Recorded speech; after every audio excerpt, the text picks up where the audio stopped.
So, do you really need a dash cam? I've been driving for 13 years now and I've never ever owned a dash cam, and I've always wondered that question where is it worth investing in a dash cam or not? And so that's what we're going to find out today, and hopefully I can help you figure out if you need a dash cam on your vehicle or not. Hi, my name is Tim, and in this channel I usually review photography gear such as cameras and lenses, but this time I want to review a dash cam because I've always wondered in myself whether it's worth investing in a dash cam or not, because overall I really want to know, is it really worth investing and putting money into a dash cam?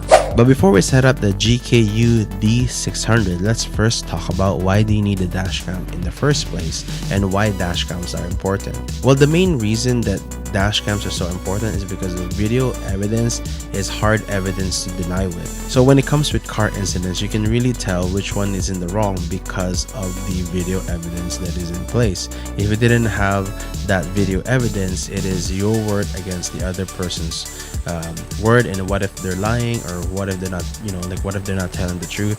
So there is a discrepancy, and they could sometimes insurance claims can take a while. But if you have video evidence, then that process and telling the truth and figuring out who is wrong comes in a lot easier because of the video evidence. But the thing is, not all dash cams are built the same, and that's why I decided to review this product and wanted to see if this is really good or not. So let's go and set this up. So setting this up is fairly easy. They do give you the instruction manual, so it is literally step by step. But if you want to see the actual setup, here's what's going to happen. First thing you need to do is clean your window. First, you're going to use a wet cloth to really clean it and remove all the dust. And then you're going to use a dry cloth to dry the spot on where you want to install your dash cam. Second, you're going to take your electrostatic film. You're going to peel it and then place it on the area that you just cleaned, or where you want to put your dash cam. And then after that, you're just going to peel these red film over here, and this is where the adhesive is. And you're gonna put this side to the electrostatic film where you just installed it. Once that's installed and you place your dash cam where you want it to be, then you're gonna take your USB-C cable to car plug. You're going to route your cables as neatly as possible and as hidden as possible. The manual gives you an idea on where you can run it, which is basically on the top and to the side and on the bottom. And GKU did give you this orange tool to help you pry those edges, so you can open it a little bit and place the cable there. Once that's turned on, you can place in your micro SD card, and then you can also download the Jarvis Cam app.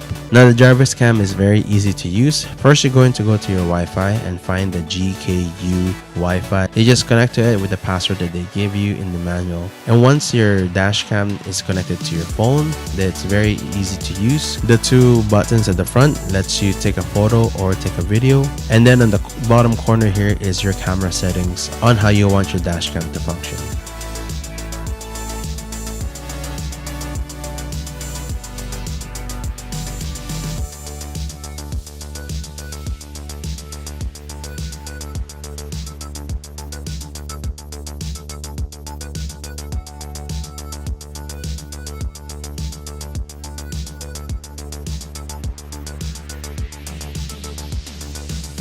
And after testing out the GKU D600 dashcam for a couple of days now, here are 3 things that I like about it, and there's probably 3 things that I did not like about it. The first one is that how small this dashcam is. The dashcam is fairly compact and it's fairly small, and for me, I place it behind my rear view mirror, and so I can barely even see it there. It doesn't take up a lot of room in my windshield, so it doesn't take up a lot of view, and it's not very distracting or anything like that. So GKU did a good job in designing this, but it's not perfect, and I'm gonna tell you that later on. Second thing that I liked about this product and having a dash cam in general is it gives you that peace when you're driving, where if you do get in a collision, you have record on what really happened, and you have record on who's in the wrong and who's in the right, and what events transpired, so that you can, why did that incident happen. So that's kind of nice to have that peace of mind. The third reason is that when I reviewed the footage that you can get from the GKU D600, the video footage is pretty good. It's pretty good. You can see the signs, you can see the cars, you can see the writings on the signs on the side, or the license plate on the front, or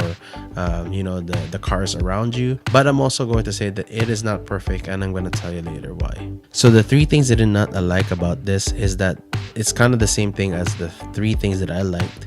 As the first one is that the size of this thing is kind of big compared to dash cams.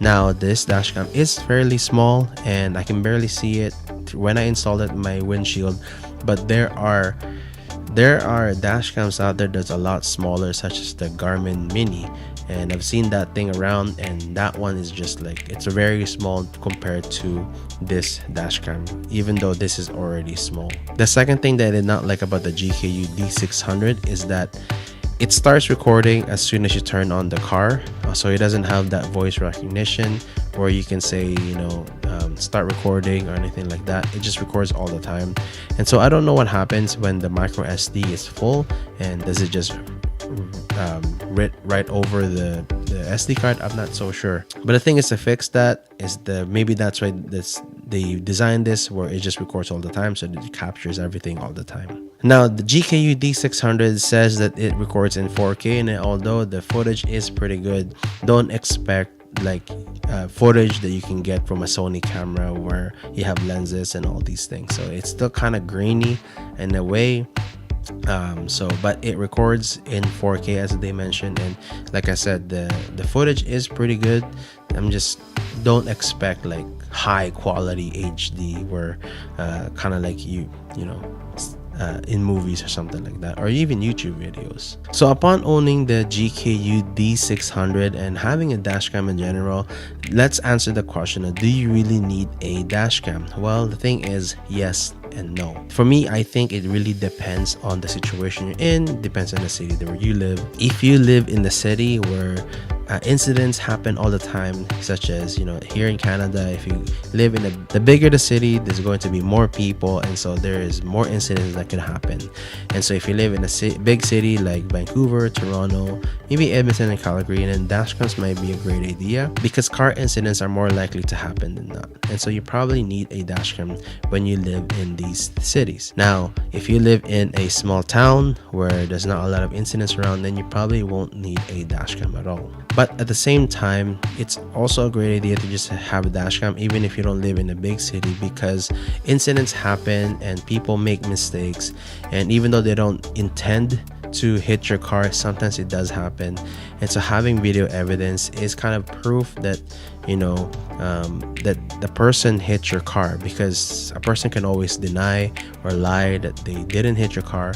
But if you have video evidence, then it is nice to have it's nice to have that. So even if you don't live in a big city, even if you live in a small town, or if you live in a place where incidents do not happen all the time, accidents do still happen, and so you need to keep that in mind. So maybe it is time, and maybe it is a good idea to install a dashcam in your vehicle. Thank you for watching this video. Make sure to press that like and subscribe if you like this, and to now click in this video on what YouTube thinks that you should watch.